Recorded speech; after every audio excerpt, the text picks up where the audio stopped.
究竟咧我哋要改善寒背，令到個人容易啲挺胸嘅話咧，會係訓練邊部分嘅肌肉會比較好啲嘅咧？嗱，咁答案咧有幾個選擇嘅，胸大肌、背闊肌、上斜方肌同埋中斜方肌嘅。嗱，我哋咧要先知道嗰啲肌肉嘅功能究竟係啲乜嘢，你先至會知道究竟應該係訓練邊個嘅部分嘅。嗱，咁首先講胸大肌先啦。胸大肌最基本，我哋實知道成日講話推胸啊嘛。胸大肌嘅功能就係令到我哋隻手臂可以向前推，但係佢同時間仲有一個功能啊，就係令到我哋個手臂可以係向內旋嘅。嗱，呢個向內旋咧，其實就係會導致我哋寒背嘅其中一個姿勢嚟嘅。所以如果係胸肌過分訓練嘅話，其實係會令到我哋寒背嘅。好啦，跟住到背闊肌啦。既然練得胸肌嘅話會令到寒背，咁練翻背肌就得啦。嗱，不過咧背闊肌咧，其實都係會有個肱骨，即係我哋上手臂呢個位置咧內旋嘅功能啊。其實同樣都有㗎。由於背闊肌，其實嗰條肌肉係由我哋後邊一路拉去到上嚟，係經過你架底喺前面，然後去到我哋嘅肱骨前方嘅位置係指點嚟㗎。咁所以咧，當佢去到收縮嘅時候，其實同樣會令到我哋嘅肱骨係內旋㗎。嗱，所以咧練得過強背闊肌嘅話咧，係一樣會寒背㗎。咁而上斜方肌咧，其實就係咧講緊我哋呢一條嘅肌肉啦。嗱，上斜方肌嘅功能係令到我哋整個肩胛向上提嘅，即係呢個啦，成個肩胛骨向上提縮起嚟嘅。咁如果我哋縮起嚟咗嘅話，其實同我哋個寒背咧，其實就冇乜太大關係嘅。就算你縮起嚟呢個能力係高咗嘅話，其實都唔會令到改善到寒背嘅，因為寒背係咁樣彎咗落嚟噶嘛。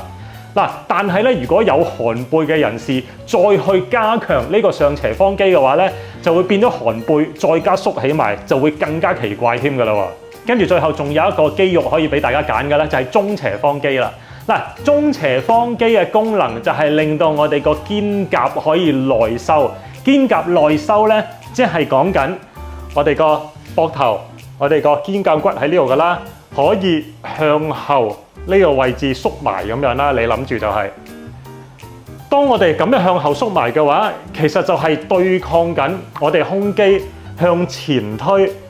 埋呢一個嘅力噶啦。咁所以咧，其實我哋如果係想對抗，令到我哋咧冇咁容易睇落為寒背，又或者甚至乎係已經有寒背啦，要對抗寒背嘅話咧，其中一個要訓練嘅肌肉就係中斜方肌啦。嗱，當然啦，如果你話真係要完全對抗呢一件事嘅話咧，我哋都要係了解翻究竟係咩成因啦個寒背。但係如果你話一般健身人士嚟講嘅話，其實最常見嘅就係胸肌過分訓練。而背肌咧，特別係個中斜方肌嘅位置咧，會係太過弱嘅。咁甚至乎有啲人咧會係期望係練埋中斜方肌同埋下斜方肌添嘅，咁令到個挺胸嘅情況咧會係更加容易到掌握啦。呢個係肌肉訓練嘅選取，而伸展動作其實我哋都一樣要去到做，去到配合嘅。咁胸肌太強過緊啊嘛，所以我哋就要做翻啲伸展動作去到伸展胸肌，咁咧去到對抗呢件事咧，先至會係比較好啲嘅。咁而寒背嘅人士，因為佢係條腰彎咗落嚟啊嘛，咁佢要行路嘅時候，個頭都要臥翻起嚟噶嘛，咁所以咧同時間會係令到上斜方肌都會係變得係比較緊、比較強壯噶，所以都一樣要伸展翻我哋上斜方肌嘅位置，再加上要練強翻我哋一個叫做深層頸屈肌嘅位置嘅。其實個練法咧好簡單嘅啫，個人坐直，眼望住前面，兩個手撳一撳住個下巴呢個位置啦，輕輕俾少少力壓埋去，跟住條頸翻去自然嘅位置。咁呢個動作可以每次都做10至到20下，我哋起碼咧都會做得2至到3組噶啦。咁去到咧加強翻深層頸屈肌嘅位置嘅。大家如果覺得以上嘅內容對你有幫助，記住要訂閱我，同埋分享我嘅影片俾你嘅朋友，仲有記住俾個讚我，鼓勵一下我啊！嚟緊仲會有更加多健康同埋運動有關嘅影片，千祈唔好錯過啊！今日嘅影片就到呢度先，我哋下次翻到嚟再見，拜拜。